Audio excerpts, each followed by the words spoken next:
Hello friends, Namrutha art and craft ಚಾನಲ್ಗೆ ನಿಮ್ಗೆಲ್ಲರಿಗೂ ಸ್ವಾಗತ. ಇವತ್ತು ನಾನು ಬಿಡಿಸ್ತಾ ಇರೋ ಚಿತ್ರದಲ್ಲಿ ಇರುವಂತದ್ದು ಮಹಾವಿಷ್ಣುವಿನ 4ನೇ ಅವತಾರ ನರಸಿಂಹ ಅವತಾರ.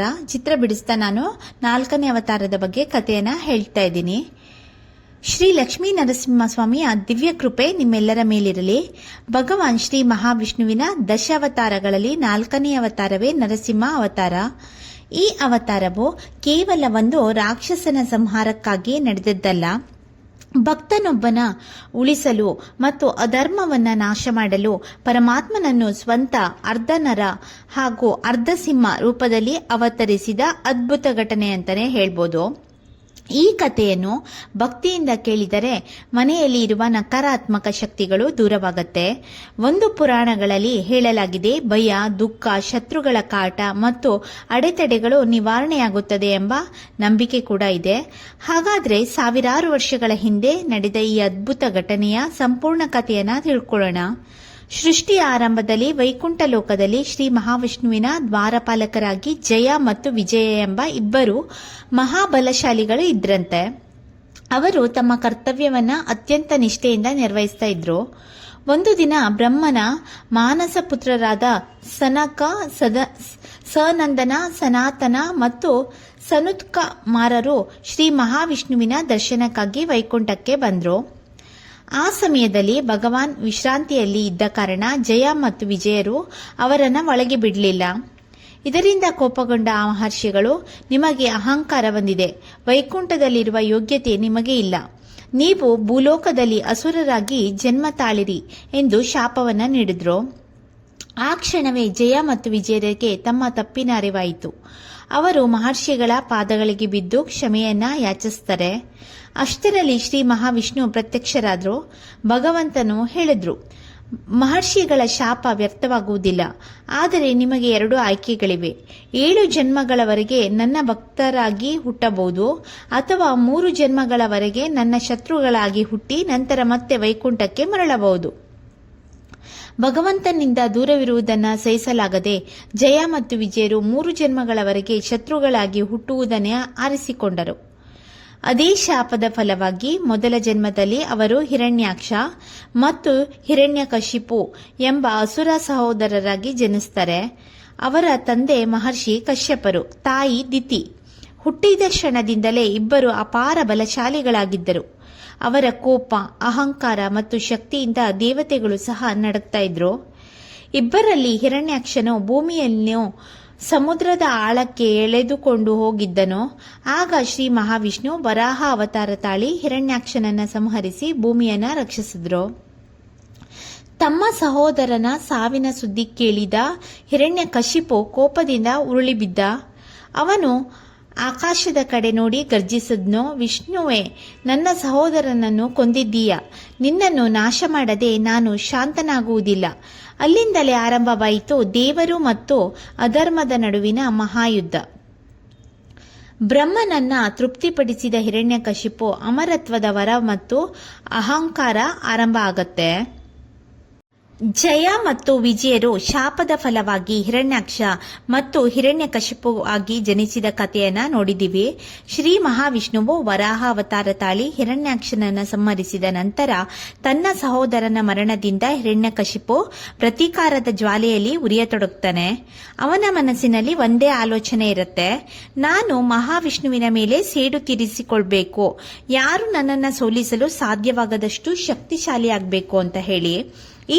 ಈ ಸಂಕಲ್ಪದೊಂದಿಗೆ ಹಿರಣ್ಯಕಶಿಪು ರಾಜ್ಯವನ್ನ ಬಿಟ್ಟು ದಟ್ಟವಾದ ಅರಣ್ಯಕ್ಕೆ ಹೊರಡ್ತಾರೆ.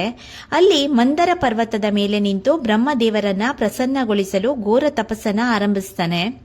ದಿನಗಳು ಕಳೆದವು, ತಿಂಗಳುಗಳು ಕಳೆದವು, ವರ್ಷಗಳು ಉರುಳಿದವು. ಆದರೆ ಹಿರಣ್ಯಕಶಿಪು ತನ್ನ ತಪಸ್ಸನ್ನ ನಿಲ್ಲಿಸಲೇ ಇಲ್ಲ. ಅವನು ಒಂದು ಕಾಲಿನ ಮೇಲೆ ನಿಂತು 2 ಕೈಗಳನ್ನ ಮೇಲಕ್ಕೆ ಎತ್ತಿ ಕಣ್ಣು ಮುಚ್ಚಿ ಬ್ರಹ್ಮನ ಧ್ಯಾನದಲ್ಲಿ ಲೀನನಾಗ್ತಾನೆ.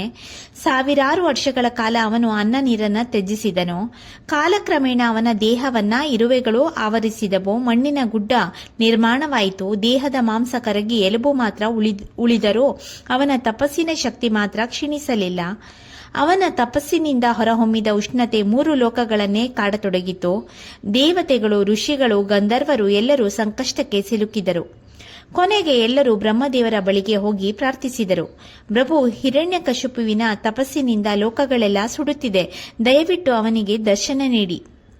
ಭಕ್ತನ ತಪಸ್ಸಿಗೆ ಫಲ ನೀಡುವುದು ಬ್ರಹ್ಮನ ಧರ್ಮ. ಹೀಗಾಗಿ ಬ್ರಹ್ಮದೇವನು ತಮ್ಮ ಹಂಸವಾಹನದಲ್ಲಿ ಮಂದರ ಪರ್ವತಕ್ಕೆ ಆಗಮಿಸುತ್ತಾರೆ. ತಮ್ಮ ಕಮಂಡಲುವಿನ ಪವಿತ್ರ ಜಲವನ್ನ ಹಿರಣ್ಯಕಶಿಪುವಿನ ಮೇಲೆ ಸಿಂಪಡಿಸಿದ್ರು. ಕ್ಷಣಾರ್ಧದಲ್ಲಿ ಅವನ ದೇಹವು ಮೊದಲಿನಂತೆ ಆರೋಗ್ಯವಂತವಾಗಿ ಮರುಕಳಿಸಿತು. ಕಣ್ಣು ತೆರೆದು ಹಿರಣ್ಯಕಶಿಪು ಬ್ರಹ್ಮದೇವರನ್ನ ಕಂಡು ಭಕ್ತಿಯಿಂದ ನಮಸ್ಕರಿಸ್ತಾನೆ. ಬ್ರಹ್ಮದೇವನು ಮಂದಹಾಸದಿಂದ ಹೇಳಿದ್ರು, ಹಿರಣ್ಯಕಶಿಪು, ನಿನ್ನ ತಪಸ್ಸು ನನ್ನನ್ನು ಸಂತೋಷಪಡಿಸಿದೆ. ಕೇಳು, ನಿನಗೆ ಯಾವ ವರ ಬೇಕೋ? ಹಿರಣ್ಯಕಶಿಪು ಕ್ಷಣಕಾಲ ಯೋಚಿಸಿ ಹೇಳಿದನು, ಪ್ರಭು, ನನಗೆ ಅಮರತ್ವ ನೀಡಿ. ಬ್ರಹ್ಮದೇವನು ಶಾಂತವಾಗಿ ಉತ್ತರಿಸಿದನು, ಅಮರತ್ವವನ್ನು ನಾನು ಯಾರಿಗೂ ನೀಡಲು ಸಾಧ್ಯವಿಲ್ಲ. ಹುಟ್ಟಿದ ಪ್ರತಿಯೊಬ್ಬರೂ ಮರಣ ಅನಿವಾರ್ಯ. ಬೇರೆ ವರವನ್ನ ಕೇಳು ಅಂತ. ಅದನ್ನು ಕೇಳಿದ ಹಿರಣ್ಯಕಶಿಪು ಬಹಳ ಚಾತುರ್ಯದಿಂದ ವರ ಕೇಳಲು ಆರಂಭಿಸಿದ.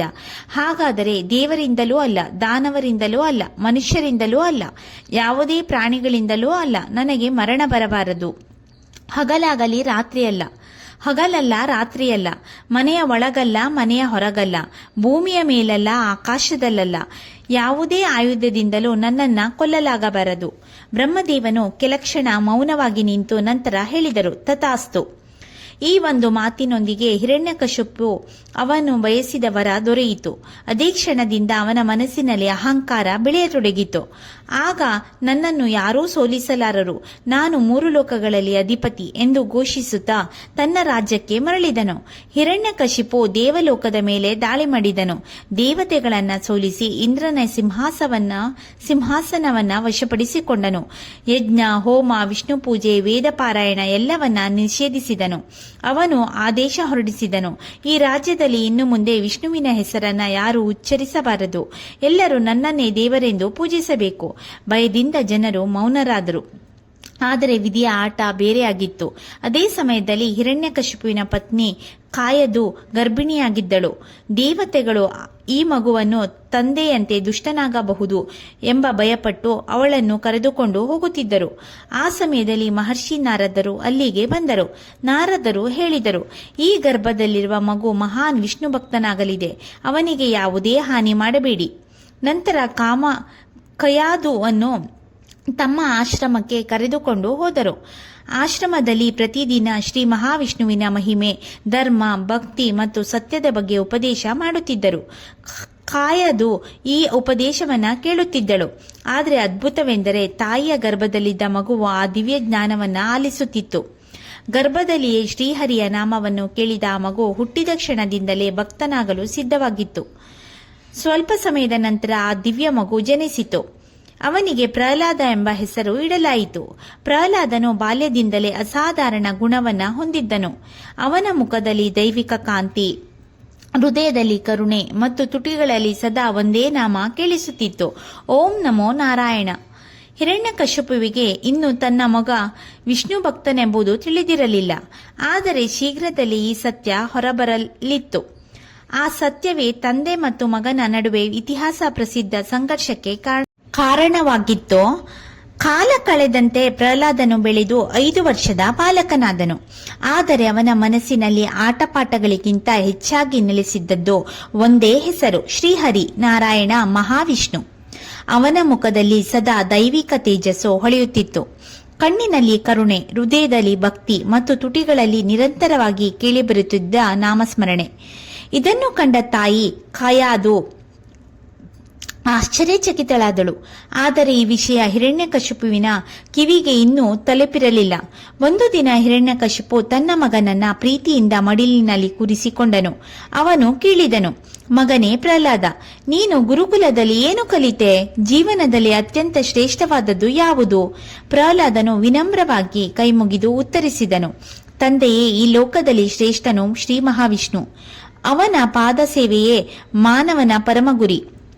ಅವರ ನಾಮಸ್ಮರಣೆಯಿಂದಲೇ ಜೀವನ ಸಾರ್ಥಕವಾಗುತ್ತದೆ. ಈ ಮಾತು ಕೇಳುತ್ತಿದ್ದಂತೆ ಹಿರಣ್ಯಕಶಿಪುವಿನ ಮುಖ ಕೋಪದಿಂದ ಕೆಂಪಾಯಿತು. ಏನು ಹೇಳಿದೆ? ನನ್ನ ಶತ್ರು ವಿಷ್ಣುವಿನ ಹೆಸರು ನನ್ನ ಅರಮನೆಯಲ್ಲಿ ಎಂದು ಸಿಟ್ಟಿನಿಂದ ಗರ್ಜಿಸಿದನು. ಅವನು ತಕ್ಷಣ ಗುರುಗಳಾದ ಷಂಡ ಮತ್ತು ಅಮರ್ಕರನ್ನು ಕರೆಸಿ, ನನ್ನ ಮಗನಿಗೆ ಯಾರು ಈ ವಿಷ್ಣು ಭಕ್ತಿಯನ್ನು ಕಲಿಸಿದ್ದಾರೆ, ಇನ್ನು ಮುಂದೆ ನನ್ನ ಮಹಿಮೆ ಮಾತ್ರ ಕಲಿಸಬೇಕು ಎಂದು ಆದೇಶಿಸಿದನು. ಗುರುಗಳು ಪ್ರಹ್ಲಾದನಿಗೆ ರಾಜಕೀಯ, ಯುದ್ಧಕಲೆ ಮತ್ತು ಹಿರಣ್ಯಕಶಿಪುವಿನ ವೈಭವವನ್ನು ಕಲಿಸಲು ಪ್ರಯತ್ನಿಸಿದನು. ಆದರೆ ಅವಕಾಶ ಸಿಕ್ಕಾಗಲೆಲ್ಲ ಪ್ರಹ್ಲಾದನು ತನ್ನ ಸಹಪಾಠಿಗಳಿಗೆ ಹೇಳುತ್ತಿದ್ದನು, ಸ್ನೇಹಿತರೆ, ಈ ದೇಹ ಶಾಶ್ವತವಲ್ಲ. ಶ್ರೀಹರಿಯ ಭಕ್ತಿಯೇ ನಿಜವಾದ ಸಂಪತ್ತು. ಅವರ ನಾಮವನ್ನ ಜಪಿಸಿ. ಸ್ವಲ್ಪ ದಿನಗಳಲ್ಲೇ ಗುರುಕುಲದ ಅನೇಕ ಮಕ್ಕಳು ಕೂಡ ಓಂ ನಮೋ ನಾರಾಯಣ ಎಂದು ಜಪಿಸಲು ಆರಂಭಿಸಿದರು. ಈ ಸುದ್ದಿ ಹಿರಣ್ಯಕಶಿಪುವಿಗೆ ತಲುಪಿತು. ಅವನ ಕೋಪಕ್ಕೆ ಮಿತಿಯಿರಲಿಲ್ಲ. ಅವನು ಸಭೆಯಲ್ಲಿ ಪ್ರಹ್ಲಾದನನ್ನ ನಿಲ್ಲಿಸಿ ಕೇಳಿದನು, ಪ್ರಹ್ಲಾದ, ಕೊನೆಯ ಬಾರಿ ಹೇಳುತ್ತಿದ್ದೇನೆ, ವಿಷ್ಣುವಿನ ಹೆಸರನ್ನ ಬಿಡು, ನನ್ನನ್ನೇ ದೇವರೆಂದು ಒಪ್ಪಿಕೋ. ಪ್ರಹ್ಲಾದನು ಶಾಂತವಾಗಿ ಉತ್ತರಿಸಿದನು, ತಂದೆಯೇ, ನೀವು ನನ್ನ ತಂದೆ, ನಿಮಗೆ ನಾನು ಗೌರವ ಕೊಡುತ್ತೇನೆ. ಆದರೆ ನನ್ನ ದೇವರು ಒಬ್ಬರೇ, ಶ್ರೀ ಮಹಾವಿಷ್ಣು. ಅವರು ಎಲ್ಲೆಡೆ ಇದ್ದಾರೆ. ಈ ಉತ್ತರ ಕೇಳಿ ಹಿರಣ್ಯಕಶಿಪು ಕೋಪದಿಂದ ನಡುಗಿದನು. ಅವನು ಸೈನಿಕರಿಗೆ ಆದೇಶಿಸಿದನು, ಈ ಬಾಲಕನನ್ನ ಕೂಡಲೇ ಕೊಂದುಬಿಡಿ. ಸೈನಿಕರು ಕತ್ತಿ, ಈಟಿ ಮತ್ತು ಬಲ್ಲೆಗಳಿಂದ ಪ್ರಹ್ಲಾದನ ಮೇಲೆ ದಾಳಿ ಮಾಡಿದರು. ಆದರೆ ಆಶ್ಚರ್ಯ, ಯಾವ ಆಯುಧವೋ ಪ್ರಹ್ಲಾದನ ದೇಹವನ್ನ ಸ್ಪರ್ಶಿಸಲಿಲ್ಲ. ಶ್ರೀಹರಿಯ ಕೃಪೆಯಿಂದ ಎಲ್ಲಾ ಆಯುಧಗಳು ಶಕ್ತಿಹೀನವಾದವು. ಇದನ್ನ ಕಂಡ ಹಿರಣ್ಯಕಶಿಪು ಇನ್ನಷ್ಟು ಕ್ರೂರನಾದನು. ಅವನು ವಿಷಪೂರಿತ ನಾಗರ ಹಾವುಗಳನ್ನ ತರಿಸಿದನು. ಹಾವುಗಳು ಪ್ರಹ್ಲಾದನ ಸುತ್ತಲೂ ಸುತ್ತಿಕೊಂಡವು. ಆದರೆ ಪ್ರಹ್ಲಾದನು ಕಣ್ಣು ಮುಚ್ಚಿ ಓಂ ನಮೋ ಭಗವತೆ ವಾಸುದೇವಾಯ ಎಂದು ಜಪಿಸುತ್ತಿದ್ದನು. ಸ್ವಲ್ಪ ಹೊತ್ತಿನಲ್ಲಿ ಆ ವಿಷಪೂರಿತ ನಾಗಗಳು ಅವನ ಪಾದಗಳ ಬಳಿ ಶಾಂತವಾಗಿ ಮಲಗಿದವು. ಹಿರಣ್ಯಕಶಿಪುವಿಗೆ ಇದು ನಂಬಲಾಗಲಿಲ್ಲ. ಅವನು ಉಗ್ರ ಆನೆಗಳನ್ನು ಕರೆಸಿ ಈ ಬಾಲಕನನ್ನ ತುಳಿದು ಸಾಯಿಸಿ ಎಂದು ಆದೇಶಿಸಿದನು. ಮದದಿಂದ ಉನ್ಮತ್ತವಾದ ಆನೆಗಳು ಪ್ರಹ್ಲಾದನ ಕಡೆಗೆ ಓಡಿದವು. ಆದರೆ ಅವನ ಹತ್ತಿರ ಬಂದ ತಕ್ಷಣ ಅವುಗಳ ಕೋಪ ಶಮನವಾಯಿತು. ಅವು ಪ್ರಹ್ಲಾದನ ಪಾದಗಳಿಗೆ ತಲೆಬಾಗಿ ನಮಸ್ಕರಿಸಿದವು. ಸಭೆಯಲ್ಲಿದ್ದ ಎಲ್ಲರೂ ಈ ದೃಶ್ಯವನ್ನ ನೋಡಿ ಬೆರಗಾದರು. ಹಿರಣ್ಯಕಶಿಪುವಿನ ಮನಸ್ಸಿನಲ್ಲಿ ಒಂದೇ ಪ್ರಶ್ನೆ ಮೂಡಿತು, ಈ ಬಾಲಕನು ಯಾರು ರಕ್ಷಿಸುತ್ತಿದ್ದಾರೆ? ಆದರೆ ಪ್ರಹ್ಲಾದನ ಮುಖದಲ್ಲಿ ಭಯದ ಸುಳಿವೇ ಇರಲಿಲ್ಲ. ಅವನ ತುಟಿಗಳಲ್ಲಿ ಇನ್ನು ಮುಂದೆ ನಾಮಸ್ಮರಣೆ ಕೇಳಿಸುತ್ತಿತ್ತು, ನಾರಾಯಣ ನಾರಾಯಣ. ಹಿರಣ್ಯಕಶಿಪು ಈಗ ಇನ್ನು ಭಯಾನಕ ಸಂಚು ರೂಪಿಸಿದನು. ಅವನು ಬೆಂಕಿ, ವಿಷ, ಬೆಟ್ಟ ಮತ್ತು ಸಮುದ್ರದ ಮೂಲಕ ಪ್ರಹ್ಲಾದನನ್ನ ಕೊಲ್ಲಲು ನಿರ್ಧರಿಸಿದನು. ಅವುಗಳೆಲ್ಲವೂ ಹೇಗೆ ವಿಫಲವಾದವು ಅಂತ ಇವಾಗ ನೋಡೋಣ. ಪ್ರಹ್ಲಾದನನ್ನ ಕೊಲ್ಲಲು ಮಾಡಿದ ಭಯಾನಕ ಪ್ರಯತ್ನಗಳು ಮತ್ತು ಶ್ರೀಹರಿಯ ಅದ್ಭುತ ರಕ್ಷಣೆ. ಪ್ರಹ್ಲಾದನನ್ನು ಕತ್ತಿಯಿಂದ ಕೊಲ್ಲಲು ಸಾಧ್ಯವಾಗಲಿಲ್ಲ. ವಿಷಪೂರಿತ ನಾಗಗಳು ಏನೂ ಮಾಡಲಿಲ್ಲ. ಉಗ್ರ ಆನೆಗಳು ಅವನಿಗೆ ಹಾನಿ ಮಾಡಲಿಲ್ಲ. ಇದನ್ನೆಲ್ಲ ಕಂಡ ಹಿರಣ್ಯಕಶಿಪುವಿನ ಕೋಪ ತಾರಕಕ್ಕೇರಿತು. ಇವನು ತನ್ನ ಮಗನಲ್ಲ, ವಿಷ್ಣುವಿನ ಭಕ್ತ. ಇವನನ್ನು ಬದುಕಲು ಬಿಡುವುದಿಲ್ಲ ಎಂದು ಗರ್ಜಿಸಿದನು. ತಕ್ಷಣವೇ ತನ್ನ ಸೈನಿಕರಿಗೆ ಹೊಸ ಆದೇಶ ನೀಡಿದನು, ಬೆಟ್ಟದ ಶಿಖರದಿಂದ ತಳ್ಳುವುದು. ಸೈನಿಕರು ಪ್ರಹ್ಲಾದನನ್ನ ಎತ್ತರದ ಪರ್ವತದ ಶಿಖರಕ್ಕೆ ಕರೆದುಕೊಂಡು ಹೋದನು. ಕೆಳಗೆ ಆಳವಾದ ಕಂದಕ, ಎಲ್ಲೆಡೆ ಬಂಡೆಗಳು. ಇದೀಗ ನಿನ್ನ ವಿಷ್ಣು ಬಂದು ನಿನ್ನನ್ನು ರಕ್ಷಿಸಲಿ ಎಂದು ಹೇಳಿ ಪ್ರಹ್ಲಾದನನ್ನ ಕೆಳಕ್ಕೆ ತಳ್ಳಿದರು. ಪ್ರಹ್ಲಾದನು ಬೀಳುತ್ತಿದ್ದಾಗಲೂ ಕಣ್ಣು ಮುಚ್ಚಿ ಪ್ರಾರ್ಥಿಸಿದನು, ಓಂ ನಮೋ ನಾರಾಯಣ. ನನ್ನ ಪ್ರಭು, ನಿಮ್ಮ ಇಚ್ಛೆಯೇ ನನ್ನ ಇಚ್ಛೆ. ಅದ್ಭುತ ಸಂಭವಿಸಿತು.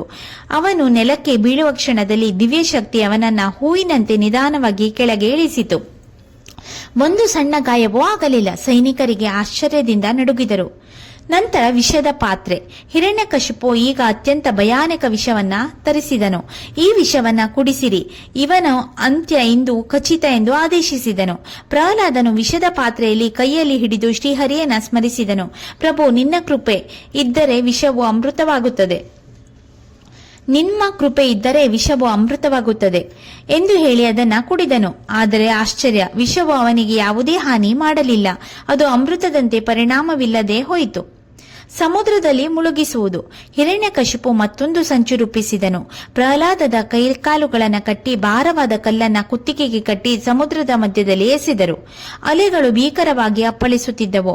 ಆದರೆ ಸಮುದ್ರವು ಶ್ರೀಹರಿಯ ಆದೇಶವನ್ನು ಮೀರುವುದಿಲ್ಲ. ಕಟ್ಟಿದ ಹಗ್ಗಗಳು ತಾನಾಗಿಯೇ ಕಳಚಿದವು. ಕಲ್ಲು ಬೇರೆಯಾಗಿದ್ದು ಪ್ರಹ್ಲಾದನು ಸುರಕ್ಷಿತವಾಗಿ ದಡಕ್ಕೆ ತೇಲಿ ಬಂದನು. ಹೋಲಿಕೆಯ ಅಗ್ನಿ ಪರೀಕ್ಷೆ. ಹಿರಣ್ಯಕಶಿಪುವಿನ ಹೋಲಿಕಾ ಎಂಬ ಸಹೋದರಿ ಇದ್ದಳು. ಅವಳಿಗೆ ಬೆಂಕಿಯಲ್ಲಿ ಸುಡದ ವರವಿತ್ತು. ಹಿರಣ್ಯಕಶಿಪು ಅವಳಿಗೆ ಹೇಳಿದನು, ಪ್ರಹ್ಲಾದನನ್ನು ಮಡಿಲಲ್ಲಿ ಕೂರಿಸಿಕೊಂಡು ಅಗ್ನಿಯಲ್ಲಿ ಕುಳಿತುಕೋ, ನೀನು ಬದುಕು, ಇವನನ್ನು ಸುಟ್ಟು ಹೋಗಲಿ. ಹೋಲಿಕಾ ತನ್ನ ವರದ ಅಹಂಕಾರದಿಂದ ಒಪ್ಪಿಕೊಂಡಳು. ದೊಡ್ಡ ಅಗ್ನಿಕುಂಡವನ್ನ ಸಿದ್ಧಪಡಿಸಲಾಯಿತು. ಹೋಲಿಕಾ ಪ್ರಹ್ಲಾದನನ್ನ ಮಡಿಲಿನಲ್ಲಿ ಕೂರಿಸಿಕೊಂಡು ಬೆಂಕಿಯೊಳಗೆ ಕುಳಿತಳು. ಪ್ರಹ್ಲಾದ ಮಾತ್ರ ಭಯಪಡಲಿಲ್ಲ. ಅವನು ಕಣ್ಣು ಮುಚ್ಚಿ ಶ್ರೀಹರಿಯ ನಾಮವನ್ನ ಜಪಿಸುತ್ತಲೇ ಇದ್ದನು. ಕೆಲವೇ ಕ್ಷಣಗಳಲ್ಲಿ ಭಾರೀ ಗಾಳಿ ಬೀಸಿತು. ಹೋಲಿಕೆಯನ್ನು ರಕ್ಷಿಸುತ್ತಿದ್ದ ದಿವ್ಯ ವಸ್ತ್ರ ಹಾರಿ ಬಂದು ಪ್ರಹ್ಲಾದನನ್ನ ಆವರಿಸಿತು. ಅಗ್ನಿ ಹೋಲಿಕೆಯನ್ನು ಭಸ್ಮ ಮಾಡಿತು. ಆದರೆ ಪ್ರಹ್ಲಾದನು ಯಾವುದೇ ಗಾಯವಿಲ್ಲದೆ ಬೆಂಕಿಯಿಂದ ಹೊರಬಂದನು. ಇದೇ ಘಟನೆಯನ್ನು ನೆನಪಿಸಿಕೊಳ್ಳಲು ಇಂದಿಗೂ ಹೋಳಿ ಹಬ್ಬದ ಮುನ್ನ ಹೋಲಿಕಾ ದಹನ ಆಚರಿಸಲಾಗುತ್ತೆ. ಈ ಎಲ್ಲಾ ಪ್ರಯತ್ನಗಳು ವಿಫಲವಾದ ನಂತರ ಹಿರಣ್ಯಕಶಿಪು ಪ್ರಹ್ಲಾದನನ್ನು ತನ್ನ ಸಿಂಹಾಸನದ ಮುಂದೆ ಕರೆಸಿಕೊಂಡನು. ಕೋಪದಿಂದ ಅವನ ಕಣ್ಣುಗಳು ಕೆಂಪಾಗಿದ್ದವು. ಅವನು ಗರ್ಜಿಸಿದನು, ಪ್ರಹ್ಲಾದ, ನಿನ್ನ ವಿಷ್ಣು ಎಲ್ಲಿದ್ದಾನೆ? ನಾನು ಕಾಣುವ ದೇವರು ನಾನೊಬ್ಬನೇ. ಪ್ರಹ್ಲಾದನು ಶಾಂತವಾಗಿ ಉತ್ತರಿಸಿದನು, ತಂದೆಯೇ, ಶ್ರೀಹರಿ ಎಲ್ಲೆಡೆ ಇದ್ದಾನೆ, ಪ್ರತಿಯೊಂದು ಜೀವಿಯಲ್ಲೂ ಇದ್ದಾನೆ, ಈ ಅರಮನೆಯ ಪ್ರತಿಯೊಂದು ಕಲ್ಲಿನಲ್ಲೂ ಇದ್ದಾನೆ, ಈ ಸ್ತಂಭದಲ್ಲೂ ಇದ್ದಾನೆ. ಹಿರಣ್ಯಕಶಿಪು ಕೋಪದಿಂದ ನಗುತ್ತಾ ಈ ಭವ್ಯ ಸ್ತಂಭವನ್ನ ತೋರಿಸಿ ಕೇಳಿದನು, ಈ ಸ್ತಂಭದಲ್ಲೂ ನಿನ್ನ ವಿಷ್ಣು ಇದ್ದಾನಾ? ಪ್ರಹ್ಲಾದನು ಅಚಲ ನಂಬಿಕೆಯಿಂದ ಉತ್ತರಿಸಿದನು, ಹೌದು ತಂದೆಯೇ, ಶ್ರೀಹರಿ ಈ ಸ್ತಂಭದಲ್ಲೂ ಇದ್ದಾನೆ. ಹಿರಣ್ಯಕಶಿಪು ಗರ್ಜಿಸುತ್ತಾ ತನ್ನ ಗದೆಯಿಂದ ಈ ಸ್ತಂಭವನ್ನ ಭಾರಿಯಾಗಿ ಹೊಡೆದನು. ಆ ಕ್ಷಣದಲ್ಲಿ ಭೂಮಿ ನಡುಗಿತು, ಆಕಾಶ ಕಂಪಿಸಿತು. ಸ್ತಂಭದಿಂದ ಹಿಂದೆಂದೂ ಕೇಳಿರದ ಭಯಂಕರ ಗರ್ಜನೆ ಮೊಳಗಿತು. ಆ ಗರ್ಜನೆಯಿಂದ ದೇವತೆಗಳು ನಡುಗಿದರು. ರಾಕ್ಷಸರು ಭಯದಿಂದ ಓಡತೊಡಗಿದರು. ಆ ಸ್ತಂಭದಿಂದ ಹೊರಬರಲಿದ್ದನು ಮಾನವನೂ ಅಲ್ಲ, ಸಿಂಹವೂ ಅಲ್ಲ, ಸ್ವಂತ ಮಹಾವಿಷ್ಣುವಿನ ಉಗ್ರ ರೂಪ, ಅದೇ ಶ್ರೀ ನರಸಿಂಹ. ನರಸಿಂಹ ಅವತಾರದ ಪ್ರತ್ಯಕ್ಷತೆ. ಹಿರಣ್ಯಕಶಿಪುವಿನ ಸಂಹಾರ. ಬ್ರಹ್ಮನ ವರದ ರಹಸ್ಯ. ಸ್ತಂಭದಿಂದ ಶ್ರೀ ನರಸಿಂಹ ಅವತಾರ ಅಥವಾ ಹಿರಣ್ಯಕಶಿಪುವಿನ ಸಂಹಾರ. ಹಿರಣ್ಯಕಶಿಪು ತನ್ನ ಗದೆಯಿಂದ ಸ್ತಂಭಕ್ಕೆ ಭಾರಿಯಾಗಿ ಹೊಡೆದ ಕ್ಷಣದಲ್ಲೇ ಆ ಅರಮನೆಗಳೆಲ್ಲ ಭೀಕರ ಗರ್ಜನೆಯಿಂದ ಮೊಳಗಿತು. ಆ ಗರ್ಜನೆ ಸಾಮಾನ್ಯವಲ್ಲ, ಅದು 3 ಲೋಕಗಳನ್ನು ನಡುಗಿಸಿದ ದಿವ್ಯ ನಾದವಾಗಿತ್ತು. ಭೂಮಿ ಕಂಪಿಸಿತು, ಆಕಾಶದಲ್ಲಿ ಮಿಂಚುಗಳು ಮಿನುಗಿದವು. ದೇವತೆಗಳು ಆಶ್ಚರ್ಯದಿಂದ ನೋಡತೊಡಗಿದರು. ಸ್ತಂಭವು ನಿಧಾನವಾಗಿ ಬಿರುಕು ಬಿಡತೊಡಗಿತು. ಆ ಬಿರುಕಿನಿಂದ ಹೊರಹೊಮ್ಮಿತು ಅದ್ಭುತವಾದ ದಿವ್ಯರೂಪ. ಅದು ಸಂಪೂರ್ಣ ಮನುಷ್ಯನೂ ಅಲ್ಲ, ಸಂಪೂರ್ಣ ಸಿಂಹವೂ ಅಲ್ಲ, ಅರ್ಧ ಮನುಷ್ಯ ಅರ್ಧ ಸಿಂಹ. ಅಗ್ನಿಯಂತೆ ಹೊಳೆಯುವ ಕಣ್ಣುಗಳು, ಚಿನ್ನದಂತೆ ಕಂಗೊಳಿಸುವ ಕೇಶರಾಶಿ, ಪರ್ವತವನ್ನೇ ಛಿದ್ರ ಮಾಡುವಂತಹ ಉಗುರುಗಳು, ಸಾವಿರಾರು ಸಿಂಹಗಳ ಗರ್ಜನೆಗೂ ಮೀರಿದ ಧ್ವನಿ. ಅದೇ ಶ್ರೀ ಮಹಾವಿಷ್ಣುವಿನ 4ನೇ ಅವತಾರ ಶ್ರೀ ನರಸಿಂಹ ಸ್ವಾಮಿ. ಈ ದಿವ್ಯ ರೂಪವನ್ನ ಕಂಡ ದೇವತೆಗಳು ಸಂತೋಷದಿಂದ ಜಯಘೋಷ ಮಾಡಿದರು. ಆದರೆ ರಾಕ್ಷಸರು ಭಯದಿಂದ ಓಡಲಾರಂಭಿಸಿದರು. ಹಿರಣ್ಯಕಶಿಪು ಮಾತ್ರ ಅಹಂಕಾರದಿಂದ ನಗುತ್ತಾ ಹೇಳಿದನು, ನೀನು ಯಾರು? ನನ್ನನ್ನು ಸೋಲಿಸಲು ಬಂದೆಯಾ? ಶ್ರೀ ನರಸಿಂಹ ಸ್ವಾಮಿ ಒಂದೇ ಭೀಕರ ಗರ್ಜನೆ ಮಾಡಿದರು. ಆ ಗರ್ಜನೆಯ ಶಕ್ತಿಯಿಂದ ಅರಮನೆಯ ಗೋಡೆಗಳು ನಡುಗಿದವು. ಹಿರಣ್ಯಕಶಿಪು ತನ್ನ ಖಡ್ಗ ಮತ್ತು ಗುರಾಣಿಯನ್ನ ಹಿಡಿದು ನರಸಿಂಹನ ಮೇಲೆ ದಾಳಿ ಮಾಡಿದನು. ಆದರೆ ನರಸಿಂಹನ ವೇಗಕ್ಕೆ ಯಾರೂ ಸಾಟಿಯಾಗಲಿಲ್ಲ. ಅವರಿಬ್ಬರ ನಡುವೆ ಭಯಂಕರ ಯುದ್ಧ ಆರಂಭವಾಯಿತು. ಖಡ್ಗಗಳ ಘರ್ಷಣೆ, ಗದೆಗಳ ಪ್ರಹಾರ, ಗರ್ಜನೆಯಿಂದ ಆಕಾಶವೇ ಮೊಳಗಿತು. ಹಿರಣ್ಯಕಶಿಪು ತನ್ನ ಸಂಪೂರ್ಣ ಶಕ್ತಿಯನ್ನ ಬಳಸಿದನು. ಆದರೆ ನರಸಿಂಹನ ಪ್ರತಿಯೊಂದು ಹೆಜ್ಜೆಯಲ್ಲೂ ದೈವಿಕ ಶಕ್ತಿಯೇ ಹೊಳೆಯುತ್ತಿತ್ತು. ಕೊನೆಗೆ ಒಂದೇ ಕ್ಷಣದಲ್ಲಿ ನರಸಿಂಹನು ಹಿರಣ್ಯಕಶಿಪುವನ್ನು ಬಲವಾಗಿ ಹಿಡಿದು ಅರಮನೆಯ ಬಾಗಿಲಿನ ಅಂಚಿಗೆ ಕರೆತಂದರು. ಅದು ಮನೆಯ ಒಳಗೂ ಅಲ್ಲ, ಹೊರಗೂ ಅಲ್ಲ. ಸಂಜೆಯ ಸಮಯವಾಗಿತ್ತು. ಅದು ಹಗಲೂ ಅಲ್ಲ, ರಾತ್ರಿಯೂ ಅಲ್ಲ. ನರಸಿಂಹನು ಅವನನ್ನು ತನ್ನ ತೊಡೆಯ ಮೇಲೆ ಕೂರಿಸಿಕೊಂಡನು. ಅದು ಭೂಮಿಯ ಮೇಲೂ ಅಲ್ಲ, ಆಕಾಶವೂ ಅಲ್ಲ. ನಂತರ ಯಾವುದೇ ಆಯುಧವನ್ನು ಬಳಸದೆ ತಮ್ಮ ತೀಕ್ಷ್ಣವಾದ ಉಗುರುಗಳಿಂದ ಹಿರಣ್ಯಕಶಿಪುವಿನ ಎದೆಯನ್ನ ಸೀಳಿ ಅವನ ಸಂಹಾರ ಮಾಡಿದರು. ಆ ಕ್ಷಣದಲ್ಲೇ ಬ್ರಹ್ಮದೇವರು ನೀಡಿದ ಪ್ರತಿಯೊಂದು ವರವೂ ವ್ಯರ್ಥವಾಯಿತು. ಏಕೆಂದರೆ ಕೊಂದವರು ಮನುಷ್ಯನೂ ಅಲ್ಲ, ಪ್ರಾಣಿಯೂ ಅಲ್ಲ, ನರಸಿಂಹ. ಸಮಯ ಹಗಲೂ ಅಲ್ಲ, ರಾತ್ರಿಯೂ ಅಲ್ಲ, ಸಂಜೆ. ಸ್ಥಳ ಮನೆಯೂ ಒಳಗೂ ಅಲ್ಲ, ಹೊರಗೂ ಅಲ್ಲ, ಬಾಗಿಲಿನ ಅಂಚು. ಭೂಮಿಯ ಮೇಲೂ ಅಲ್ಲ, ಆಕಾಶದಲ್ಲೂ ಅಲ್ಲ, ಆದರೆ ತೊಡೆಯ ಮೇಲೆ. ಯಾವುದೇ ಆಯುಧವಲ್ಲ, ಉಗುರುಗಳು. ಹೀಗೆ ಭಗವಂತನು ಬ್ರಹ್ಮನ ವರಕ್ಕೆ ಧಕ್ಕೆ ಬಾರದಂತೆ ಅಧರ್ಮವನ್ನ ಅಂತ್ಯಗೊಳಿಸಿದರು. ಹಿರಣ್ಯಕಶಿಪುವಿನ ಅಹಂಕಾರ ಕೊನೆಗೊಂಡಿತು. ಆದರೆ ನರಸಿಂಹನ ಉಗ್ರರೂಪ ಇನ್ನೂ ಶಾಂತವಾಗಿರಲಿಲ್ಲ. ಅವರ ಕೋಪದಿಂದ 3 ಲೋಕಗಳು ನಡುಗುತ್ತಿದ್ದವು. ದೇವತೆಗಳು, ಋಷಿಗಳು, ಬ್ರಹ್ಮ ಮತ್ತು ಶಿವರು ಮುಂದೆ ಬರಲು ಹಿಂಜರಿದರು. ಅಂತಹ ಸಮಯದಲ್ಲಿ ಪುಟ್ಟ ಬಾಲಕ ಪ್ರಹ್ಲಾದನು ಭಯವಿಲ್ಲದೆ ಮುಂದೆ ನಡೆದನು. ಕೈ ಮುಗಿದು ಶ್ರೀ ನರಸಿಂಹಸ್ವಾಮಿಯ ಪಾದಗಳಿಗೆ ನಮಸ್ಕರಿಸಿದನು. ಭಕ್ತನ ಪ್ರೀತಿಯನ್ನು ಕಂಡ ಕ್ಷಣದಲ್ಲೇ ನರಸಿಂಹನ ಉಗ್ರ ಕಣ್ಣುಗಳಲ್ಲಿ ಕರುಣೆ ಮೂಡಿತು. ಪ್ರಹ್ಲಾದನ ಸ್ತುತಿ ಶ್ರೀ ಲಕ್ಷ್ಮೀ ನರಸಿಂಹನ ಶಾಂತರೂಪ ಮತ್ತು ಫಲಶ್ರುತಿ. ಹಿರಣ್ಯಕಶಿಪುವಿನ ಸಂಹಾರದ ನಂತರವೂ ಶ್ರೀ ನರಸಿಂಹಸ್ವಾಮಿಯ ಉಗ್ರರೂಪ ಶಾಂತವಾಗಿರಲಿಲ್ಲ. ಅವನ ಭಯಂಕರ ಗರ್ಜನೆಯಿಂದ 3 ಲೋಕಗಳು ನಡುಗುತ್ತಿದ್ದವು. ದೇವತೆಗಳು, ಗಂಧರ್ವರು, ಯಕ್ಷರು, ಕಿನ್ನರು, ಸಿದ್ಧರು ಮತ್ತು ಮಹರ್ಷಿಗಳು ಭಯದಿಂದ ದೂರ ನಿಂತಿದ್ದರು. ಬ್ರಹ್ಮದೇವನು ಮುಂದೆ ಬರಲು ಧೈರ್ಯ ಮಾಡಲಿಲ್ಲ. ಮಹಾದೇವ ಶಿವನು ಸಹ ಆ ಉಗ್ರ ರೂಪವನ್ನ ಕಂಡು ಮೌನವಾಗಿ ನಿಂತರು. ಅಷ್ಟರಲ್ಲಿ ಬ್ರಹ್ಮದೇವರು ಹೇಳಿದರು, ಈ ಉಗ್ರ ರೂಪವನ್ನ ಶಾಂತಗೊಳಿಸಲು ಒಬ್ಬನೇ ಸಮರ್ಥನು. ಆತನು ಭಕ್ತ ಪ್ರಹ್ಲಾದ. ಪುಟ್ಟ ಬಾಲಕ ಪ್ರಹ್ಲಾದನು ಯಾವುದೇ ಭಯವಿಲ್ಲದೆ ಮುಂದೆ ನಡೆದನು. ಅವನು ನರಸಿಂಹಸ್ವಾಮಿಯ ಪಾದಗಳಿಗೆ ಸಾಷ್ಟಾಂಗ ನಮಸ್ಕಾರ ಮಾಡಿ ಭಕ್ತಿಯಿಂದ ಪ್ರಾರ್ಥಿಸಿದನು. ಪ್ರಭು, ನೀವು ನನ್ನನ್ನು ಮಾತ್ರವಲ್ಲ, ಧರ್ಮವನ್ನೇ ಕಾಪಾಡಿದ್ದೀರಿ. ನನಗೆ ಯಾವುದೇ ಬರಬೇಡ. ನಿಮ್ಮ ಪಾದ ಸೇವೆಯೇ ನನ್ನ ಜೀವನದ ಪರಮಭಾಗ್ಯ. ಪ್ರಹ್ಲಾದನ ಮಾತುಗಳನ್ನು ಕೇಳಿ ನರಸಿಂಹಸ್ವಾಮಿಯ ಕೋಪ ನಿಧಾನವಾಗಿ ಶಾಂತವಾಯಿತು. ಅವರ ಉಗ್ರ ಮುಖದಲ್ಲಿ ಕರುಣೆ ಮೂಡಿತು. ಭಗವಂತನು ಪ್ರಹ್ಲಾದನ ತಲೆಯ ಮೇಲೆ ಕೈಯಿಟ್ಟು ಆಶೀರ್ವದಿಸಿ ಹೇಳಿದರು, ಪ್ರಹ್ಲಾದ, ನಿನ್ನ ಭಕ್ತಿ ಯುಗ ಯುಗಾಂತರಗಳಿಗೂ ಆದರ್ಶವಾಗಿರುತ್ತದೆ. ಸಂಕಷ್ಟ ಬಂದರೂ ನನ್ನ ಮೇಲೆ ನಂಬಿಕೆ ಇಟ್ಟ ಭಕ್ತನನ್ನು ನಾನು ಎಂದಿಗೂ ಕೈಬಿಡುವುದಿಲ್ಲ. ಅನಂತರ ದೇವತೆಗಳು ಪುಷ್ಪವೃಷ್ಟಿ ಮಾಡಿದರು. ಜಯ ಶ್ರೀ ಲಕ್ಷ್ಮೀ ನರಸಿಂಹ ಎಂಬ ಘೋಷಣೆಯಿಂದ 3 ಲೋಕಗಳು ಮೊಳಗಿದವು. ಕೆಲವು ಪುರಾಣಗಳ ಪ್ರಕಾರ ನಂತರ ಮಹಾಲಕ್ಷ್ಮೀ ದೇವಿಯವರು ನರಸಿಂಹಸ್ವಾಮಿಯ ಬಳಿಗೆ ಬಂದು ಅವರನ್ನು ಶಾಂತಗೊಳಿಸಿದರು. ಆಗ ಭಗವಂತನು ಶ್ರೀ ಲಕ್ಷ್ಮೀ ನರಸಿಂಹ ರೂಪದಲ್ಲಿ ಭಕ್ತರಿಗೆ ದರ್ಶನ ನೀಡಿದರು. ನರಸಿಂಹಸ್ವಾಮಿಯ ಆಶೀರ್ವಾದದಿಂದ ಪ್ರಹ್ಲಾದನು ಧರ್ಮದ ಮಾರ್ಗದಲ್ಲಿ ರಾಜ್ಯಭಾರ ನಡೆಸಿದನು. ಅವನ ರಾಜ್ಯದಲ್ಲಿ ನ್ಯಾಯ, ಸತ್ಯ, ಭಕ್ತಿ ನೆಲೆಸಿದವು. ಈ ಕಥೆಯ ಸಂದೇಶ: ಶ್ರೀ ನರಸಿಂಹ ಅವತಾರದ ಕಥೆ ನಮಗೆ ಅನೇಕ ಅಮೂಲ್ಯ ಪಾಠಗಳನ್ನ ಕಲಿಸುತ್ತೆ. ಪ್ರಹ್ಲಾದನು ಗದ್ಗದ ಕಂಠದಿಂದ ಭಕ್ತಿ ರಸದಿಂದ ಒದ್ದೆಯಾದ ಹೃದಯದೊಂದಿಗೆ ನರಸಿಂಹನನ್ನು ಸ್ತುತಿಸಿ, ಸ್ವಾಮಿ, ನಾನು ನಿನ್ನನ್ನು ಏನೆಂದು ಬೇಡುವುದಿಲ್ಲ. ನಿನಗೆ ನನ್ನ ಪ್ರಾರ್ಥನೆ ಗೊತ್ತಿದೆ. ನಿನ್ನ ದಾಸ್ಯ ಯೋಗವನ್ನು ಮಾತ್ರ ನನಗೆ ಅನುಗ್ರಹಿಸು ಎಂದು ಬೇಡಿಕೊಂಡನು. ಲೋಕ ರಕ್ಷಣೆ ಮಾಡೆಂದನು. ಜಗತ್ಪತಿಯಾದ ಭಗವಂತನು, ಪ್ರಹ್ಲಾದ, ನೀನು ನನಗಾಗಿ ವರವನ್ನ ಬೇಡಿಕೊ ಎಂದಾಗ ಆತನು, ಸ್ವಾಮಿ, ನೀನು ಪೂರ್ಣ, ನಾನು ಅಪೂರ್ಣ. ನನಗೆ ಕಾಮವಾಸನೆ ಬೇಕಿಲ್ಲ. ನನ್ನಲ್ಲೆಂದು ವಿಷಯ ವಾಸನೆಗಳ ತಲೆ ಹಾಕದಿರಲಿ. ಮತ್ತು ನನ್ನ ತಂದೆ ಎನಿಸಿದ ಹಿರಣ್ಯಕಶಿಪು ನಿನ್ನನ್ನು ನಿಂದನೆ ಮಾಡಿದುದಕ್ಕಾಗಿ ಅವನಿಗೆ ನರಕ ಪ್ರಾಪ್ತಿಯಾಗುವಂತೆ ಉದ್ಗರಿಸು. ನಿನ್ನ ಉಗುರುಗಳ ಸ್ಪರ್ಶದಿಂದಲೇ ನನ್ನ ತಂದೆಯ ಅಹಂಕಾರ ಎಷ್ಟೇ ದೊಡ್ಡದಾಗಿದ್ದರೂ ಅದರ ಅಂತ್ಯ ನಿಶ್ಚಿತ. ನಿಜವಾದ ಭಕ್ತಿಯನ್ನು ಯಾವ ಶಕ್ತಿಯೂ ಸೋಲಿಸಲಾರದು. ದೇವರು ತನ್ನ ಭಕ್ತರನ್ನು ಯಾವ ಸಂದರ್ಭದಲ್ಲೂ ಕೈಬಿಡುವುದಿಲ್ಲ. ಧರ್ಮದ ಮೇಲೆ ನಂಬಿಕೆ ಇಟ್ಟವರಿಗೆ ಕೊನೆಯಲ್ಲಿ ವಿಜಯ ಸಿಕ್ಕೇ ಸಿಗುತ್ತದೆ. ಅಧರ್ಮ ಎಷ್ಟೇ ಬಲಶಾಲಿಯಾಗಿದ್ದರೂ ಧರ್ಮವೇ ಅಂತಿಮವಾಗಿ ಜಯಿಸುತ್ತದೆ. ಭಕ್ತಿಯಿಂದ ಶ್ರೀ ನರಸಿಂಹಸ್ವಾಮಿಯ ಈ ದಿವ್ಯ ಕಥೆಯನ್ನು ಕೇಳುವವರು ಅಥವಾ ಪಠಿಸುವವರು ಭಯದಿಂದ ಮುಕ್ತರಾಗುತ್ತಾರೆ ಎಂದು ಪುರಾಣದಲ್ಲಿ ವರ್ಣಿಸಲಾಗಿದೆ. ಮನೆಯಲ್ಲಿರುವ ನಕಾರಾತ್ಮಕ ಶಕ್ತಿಗಳು ದೂರವಾಗಿ ಧೈರ್ಯ, ಆತ್ಮವಿಶ್ವಾಸ ಮತ್ತು ಮನಃಶಾಂತಿ ವೃದ್ಧಿಯಾಗುತ್ತದೆ ಎಂಬ ನಂಬಿಕೆ ಇದೆ.